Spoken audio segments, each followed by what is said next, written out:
Ica kuliah di UAD. Oh, sedang kuliah. Baik, perkenalkan nama Ibu, Ibu Vina. Mbak Ica bisa manggil saya Ibu Vina atau Ibu, senyaman Mbak Ica aja. Mbak Ica pernah melakukan konseling sebelumnya? Belum. Oh, belum. Jadi nanti pada saat proses konseling Mbak Ica tuh nggak usah takut. Pasti saya akan menjamin untuk kerahasiaan yang telah Mbak Ica ungkapkan selama nanti proses konseling, dan Mbak Ica tuh terbuka aja, jujur, semuanya diungkapin aja, nggak apa. Uh, jadi gimana Mbak Ica? Baik. Baik, gimana yang Mbak Ica rasakan sekarang? Yang saya rasakan sekarang itu saat ini tertekan, terus merasa dibanding-bandingkan dengan teman, misal tetangga saya, ya gitu. Berarti Mbak Ica tuh merasakan tekanan yang ada di rumah, terus sering dibanding-bandingkan kepada orang tua Mbak Ica gitu ya. Boleh diceritakan lebih detail lagi nggak gimana awal mulanya Mbak Ica bisa merasakan hal tersebut? Saya ini kayak kepikiran masa depan, takut gitu, apalagi dengan anak tetangga saya yang merasa keterima di negeri, merasa dibanding-bandingkan dengan tetangga. Jadi Mbak Ica tuh nggak suka kalau misalnya dibanding-bandingkan kepada tetangga Mbak Ica atau teman Mbak Ica gitu ya. Sebelumnya orang tua Mbak Ica tuh menginginkan Mbak Ica sekolah di mana? Menginginkan di negeri terlebih dahulu, terus kalau udah sesuai gelombang terakhir baru di swasta. Gitu. Tadi kan Mbak Ica kan bilang kalau Mbak Ica kan sekarang ada di Universitas Andalan, nah di situ kan di swasta. Kemarin Mbak Ica tidak masuk di negeri atau tidak terima gitu ya? Iya. Terus orang tuanya? Terus orang tua berpendapat terpilih di UAD. Baik, bagaimana yang dirasakan sama Mbak Ica sekarang? Yang saya rasakan saat ini, saya kebingungan. Saya dituntut terus di rumah untuk terus belajar dan terus belajar agar prestasi saya naik. Terus jadi Mbak Ica itu di rumah itu selalu dituntut untuk belajar terus menerus. Apakah Mbak Ica punya ruang waktu untuk bermain di luar atau gimana gitu? Saya sempat nggak ada waktu untuk bermain.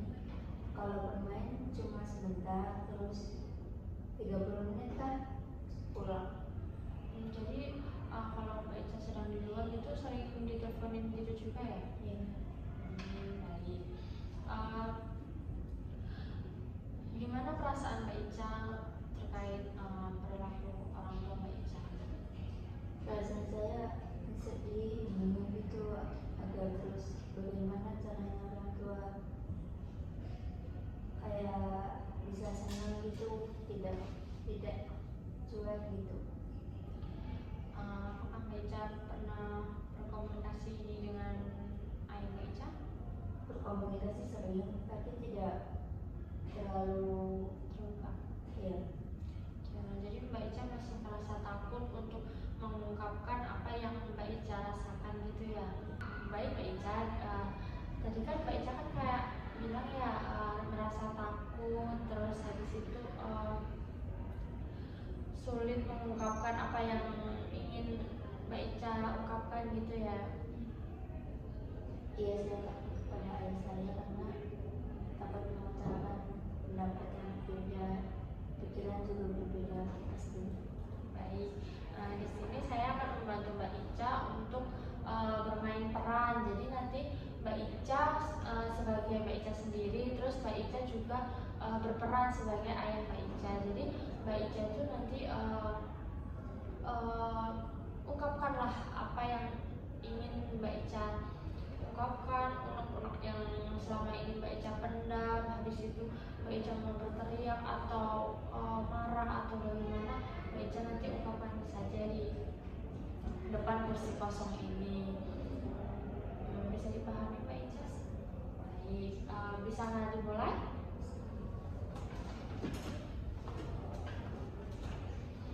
Nah, bayangin di depan kursi ini ada ayah Mbak Ica. Jadi Mbak Ica ngobrol aja tadi yang sudah Ibu bicarakan.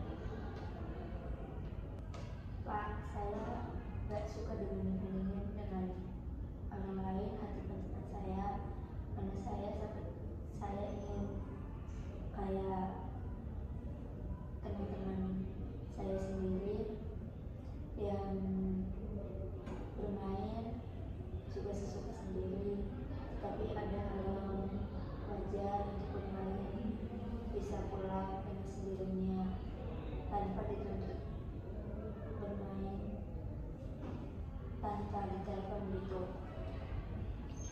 Saya juga pengen belajar, tapi tidak sepenuhnya untuk belajar terus-menerus, karena keberhasilan dari diri saya sendiri bisa untuk saya berhasil sendiri tanpa harus dibilangin. Baik, jadi Mbak Ica merasa ingin merasakan kayak kebebasan gitu ya. Nah, terus Mbak Ica boleh di sebelah sini Mbak Ica membayangkan ayah Mbak Ica bagaimana merespon ungkapan dari Mbak Ica yang tadi. Mbak Ica dulu.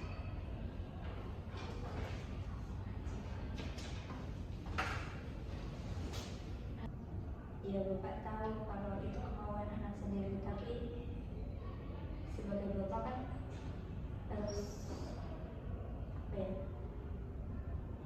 harus menjaga putri kesayangannya sendiri, apalagi anak pertama tidak boleh kenapa-napa. Baik, jadi ayah Mbak Ica ini dapat disimpulkan karena Mbak Ica kan anak pertama ya, jadi ayah Mbak Ica nggak mau tuh anak pertamanya salah pergaulan atau mengambil langkah yang salah. Apalagi kan Mbak Ica kan sekarang sama orang tua juga jauh, jadi ayah Mbak Ica tuh ingin benar-benar menjaga Mbak Ica gitu. Baik, gimana sekarang Mbak Ica duduk di kursi sebelah dan Mbak Ica. Baik, saya akan melakukan kemauan Bapak dengan terbiasa untuk sehari belajar terus-menerus, tapi butuh waktu, perlu terbiasa untuk keseharian kayak gitu ya kemauan Bapak. Jadi Mbak Ica perlu waktu gitu ya untuk menuruti semua keinginan ayah Mbak Ica gitu ya. Nah, sekarang Mbak Ica berperan jadi ayah Mbak Ica tuh benar-benar bisa ngerti apa yang Mbak Ica inginkan. Baik, Bapak percaya kepada anak sendiri, apalagi yang perempuan satu-satunya, dan ini kamu juga janji bakalan berhasil di suatu saat nanti, tidak mengecewakan Bapak.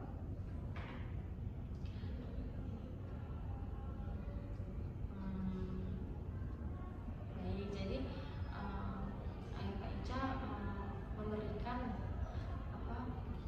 kepercayaan untuk Mbak Ica, untuk Mbak Ica itu bisa membuktikan bahwa Mbak Ica itu bisa menjaga diri Mbak Ica, terus Mbak Ica juga membuktikan bahwa terus untuk belajar biar bisa menggapai masa depan Mbak Ica gitu ya. Baik, nah sekarang Mbak Ica bisa duduk di bangku ini. Baik, setelah melakukan bermain peran dialog tadi antara Mbak Ica dengan ayah Mbak Ica, apa yang Mbak Ica bisa tangkap?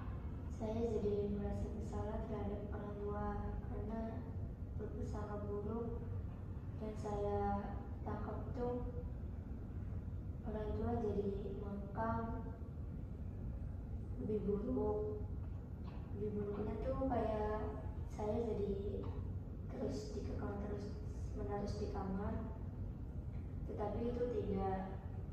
Orang tua itu tahu mana yang benar untuk anak perempuan satu-satunya.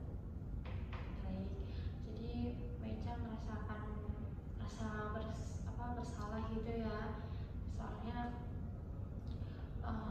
orang tua Mbak Ica tuh sayang banget gitu sama Mbak Ica. Pasti orang tua itu menginginkan anaknya yang terbaik buat Mbak Ica. Nah, terus apa langkah kedepannya setelah melakukan sesi ini? Langkah kedepannya saya akan menuruti kemauan orang tua dengan cara giat belajar, tapi perlu butuh waktu untuk itu terbiasa. Saya lebih berani mengutarakan pendapat saya, berbicara kepada orang tua. Jadi nanti Mbak Ica setelah melakukan proses konseling ini, Mbak Ica akan mencoba gitu ya untuk berkomunikasi dengan ayah Mbak Ica. Berarti Mbak Ica sudah tidak merasakan ketakutan lagi ya terhadap orang tua Mbak Ica? Tidak. Baik. Karena waktunya sudah mepet, Ibu juga akan ada urusan selanjutnya. Apakah bisa untuk dicukupkan terlebih dahulu? Baik, terima kasih. Kalau misalnya Mbak Ica masih ingin bercerita atau masih ada yang kurang, nanti bisa hubungin Ibu lagi dan kita akan melakukan pertemuan di selanjutnya, di minggu selanjutnya. Terima kasih Ibu sudah mendengarkan permasalahan saya yang saya alami sekarang. Saya jadi bisa mengutarakan pendapat terhadap orang tua, mengutarakan bicara kepada orang tua. Jadi saya jadi lebih tahu kemauan orang tua, mana yang baik, mana yang buruk terhadap pilihan saya. Baik Mbak Ica, semoga Mbak Ica merasakan